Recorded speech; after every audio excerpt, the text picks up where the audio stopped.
हम लोगों ने लास्ट क्लास में पढ़ा था रेस्पिरेटरी ट्रैक्ट क्या होता है। रेस्पिरेटरी ट्रैक्ट मतलब क्या होता है कि वो सीरीज ऑफ ऑर्गन या सेट ऑफ ऑर्गन जिसके द्वारा हमारा कोई भी पूरा वायु गुजरती है नाक से लेकर फेफड़े तक। ठीक है, तो उसमें सबसे पहला पार्ट हमारा है नोज। ठीक है, हम बात करेंगे नोज की या नेजल कैविटी की। नाक सब आप देख ही रहे हैं। देखिए हमारा एकमात्र ऑर्गन है, ठीक है, पूरे रेस्पिरेटरी ट्रैक्ट का एकमात्र ऑर्गन है नाक, जो शरीर के बाहर स्थित है। ठीक है, कहां से है? शरीर के बाहर। और यहाँ हम कह सकते हैं कि एकमात्र है जिसकी ओपनिंग बाहर की है, अदरवाइज सारे सीरीज क्या है वो शरीर के अंदर। अब नेजल में कुछ खास चीजें देखने लायक है। हाँ, रेस्पिरेटरी ट्रैक्ट मतलब ये और रेस्पिरेटरी ट्रैक्ट की बात कर रहे हैं। ठीक है, तो आज की बात अगर हम करें तो नेजल कैविटी की अगर हम बात करें तो जो नाक है, जो नाक है इसमें दो नॉस्ट्रिल होते हैं। नॉस्ट्रिल मतलब होते हैं नथुने, हिंदी में कहते हैं नथुने, जिसके द्वारा जो नाक में दो हवा छेद होती है ना, तो पूरी जो नेजल कैविटी में दो नॉस्ट्रिल होते हैं। ये पूरा का पूरा एक ही होता है, लेकिन इसमें क्या होता है बीच में एक हड्डी पाई जाती है, यहाँ पे आप टच करेंगे बड़ी सी हड्डी, उसे नेजल बोन कहते हैं, या उसको नेजल बोन कहते हैं या नेजल सेप्टम कहते हैं। और यही नेजल बोन इसको दो पार्ट में डिवाइड करता है, माने दोनों नॉस्ट्रिल को ओपनिंग करता है। जो नाक की दो ओपनिंग होती है उसको हम लोग नॉस्ट्रिल कहते हैं, और नॉस्ट्रिल जो होता है वो इसी से द्वारा एयर इंटर करते हैं। अंदर जाओगे इसके अंदर तो इसके जो दोनों नॉस्ट्रिल के बीच में नेजल एपिथेलियम होता है। क्या बोलते हैं? नेजल एपिथेलियम, जो अंदर की लेयर होती है। उस लेयर पे दो चीजें बहुत खास होती है। एक उसमें म्यूकस मेम्ब्रेन पाया जाता है जो लगातार म्यूकस सिक्रीट करता है, और एक उसमें सीलिया पाए जाते हैं जो छोटे छोटे रोए की तरह बाल होते हैं नाक के अंदर। दोनों का अपना अपना काम है। पहला काम है म्यूकस का। म्यूकस क्या करता है? वो हमेशा म्यूकस रिलीज करके नाक को गीला रखता है। नाक को गीला रखने के पीछे एक रीजन है। ठीक है, म्यूकस रिलीज करता है, नाक को गीला रखता है। जैसे कि अगर आप मान लीजिए ठंडी में है या गर्मी में है, आपकी टेम्परेचर बॉडी में होता है 37 डिग्री सेल्सियस। ठंडियों में अगर आप रहेंगे तो टेम्परेचर बाहर का कम हो जाएगा और गर्मियों में बाहर का ज्यादा हो जाएगा।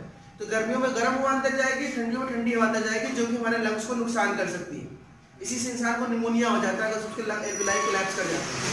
तो क्या करता है कि जैसे ही हम गर्मियों में जब नाक से हवा गुजरेगी तो ये जहाँ नेजल एपिथेलियम थोड़ा गीला रहता है तो वहाँ पे हवा थोड़ी सी ठंडी हो जाती है, ताकि जब हमारे शरीर के अंदर जाए तो वो कोई खास दिक्कत ना हो। इसी तरह ठंडियों में क्या होती है? थोड़ी सी गर्म हो जाती है, ताकि हमारा टेम्परेचर हवा का बॉडी टेम्परेचर से बराबर हो सके।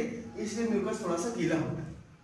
गीला होने का दूसरा कारण भी है कि जब कोई डस्ट पार्टिकल या बैक्टीरिया वायरस नाक के द्वारा इंटर करे तो वो म्यूकस में चिपक जाए, धूल के कण म्यूकस में चिपक जाए, वो हमारे लंग्स के अंदर न जाए। उसी तरह सीलिया होते हैं। सीलिया क्या करता है कि म्यूकस धूल कणे को रोकने का काम करता है, जाली की तरह लगा होता है जो धूल के कणे को रोकता है। दोनों का काम क्या होता है?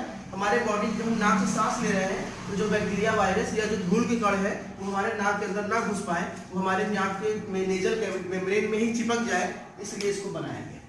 ठीक है, म्यूकस मेम्ब्रेन एक बहुत कम अमाउंट में करीब 0.1 ml पर सेकंड के हिसाब से रिलीज होता रहता है, थोड़ा थोड़ा रिलीज होता है और हमारा नाक गीला रखता है। लेकिन जैसे ही किसी इंसान को बीमारी हो जाती है राइनाइटिस, जानते हो राइनाइटिस क्या होता है? इसका मतलब होता है सर्दी जुकाम।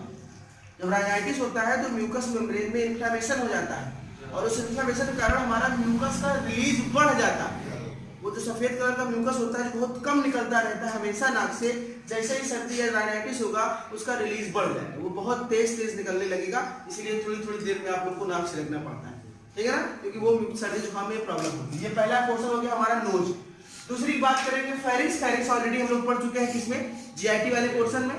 फेरिंक्स क्या होता है? जो मुंह की तरफ खुले वो ओरोफेरिंक्स, नाक की तरफ खुले वो नेजोफेरिंक्स, और जो नीचे खुले वो क्या? लैरिंजियोफेरिंक्स। क्लियर है? ये तीन चीजें हैं, ओरोफेरिंक्स, नेजोफेरिंक्स, लैरिंजियोफेरिंक्स। ऑलरेडी हम लोग इस बारे में पढ़ चुके हैं कि ये जो फेरिंक्स होता है ये माउथ और नोज का कॉमन पैसेज होता है। ठीक है, यहाँ पे एपिग्लॉटिस होता है। जब ये देखो, जब हम लोग सांस लेते हैं तो ये एपिग्लॉटिस बंद हो जाता है, खुल जाता है, लेकिन जब खाना खाते हैं तो ये बंद रहता है। लेकिन कभी कभी अगर हम खाते समय बोलने लगे तो एपिग्लॉटिस खुल जाता है और खाना नाक के द्वारा बाहर आ जाता है। इसलिए हमारे बुजुर्ग कहते हैं खाते समय बोलना नहीं चाहिए, क्योंकि दोनों का पैसेज सेम है, खाना भी जा रहा है और हवा भी जा रही है, साथ जाएगी तो दिक्कत कर सकती है। इसलिए एक चीज करना चाहिए, बोलना नहीं चाहिए। फेरिंक्स ऑलरेडी पढ़ चुके हैं। नेक्स्ट टॉपिक है लैरिंक्स। लैरिंक्स क्या होता है? इसको साउंड बॉक्स कहते हैं। ये एक छोटा सा ऑर्गन होता है जो ट्रेकिया के ऊपर पाया जाता है। साउंड बॉक्स होता है, ये बेसिकली 4 प्रकार के आपके कार्टिलेज से मिलकर बना होता है। कार्टिलेज क्या होता है कि बोन से थोड़ा सा बोन की तरह मजबूत लेकिन लचीला ऑर्गन होता है, जिसको हम घुमा भी सकते हैं। बोन क्या है? हार्ड है, लेकिन इसको हम घुमा नहीं सकते, हड्डी को पीछे घुमा नहीं सकते यहाँ से। लेकिन कार्टिलेज क्या होता है? वो हार्ड भी होता है लेकिन वो उसको उसको हम फ्लेक्सिबल होता है घुमा सकते हैं, क्योंकि साउंड बॉक्स हमको बोलने के लिए थोड़ा सा गर्दन हिलाना यहाँ पे होता है, हमको गला हिलाना पड़ता है, इसलिए हमारा लचीला होता है। ये कार्टिलेज से बना होता है 4 कार्टिलेज का, एक थायराइड कार्टिलेज सबसे बड़ा, दूसरा है क्रिकॉइड कार्टिलेज, बोलिए कौन सा, और तीसरा है 2 एरेटिनॉइड कार्टिलेज। 2 तो 4 हो गया, तो देखो थायराइड, क्रिकॉइड और एरेटिनॉइड, ठीक है ना, थायराइड कार्टिलेज, क्रिकॉइड कार्टिलेज और एरेटिनॉइड, ठीक है ना। तो ये और एक लास्ट में एपिग्लॉटिस होता है जो ढक्कन की तरह काम करता है, ये भी एपिग्लॉटिस कार्टिलेज का ही बना होता है। ये हमारा ओवरऑल स्ट्रक्चर हो गया लैरिंक्स का, ये 3 स्ट्रक्चर हो गए। हम लोग नेक्स्ट स्ट्रक्चर पढ़ेंगे साउंड गए विंड पाइप का यानी ट्रेकिया का, उसके बाद हम लोग आएंगे लंग्स के स्ट्रक्चर, ठीक है।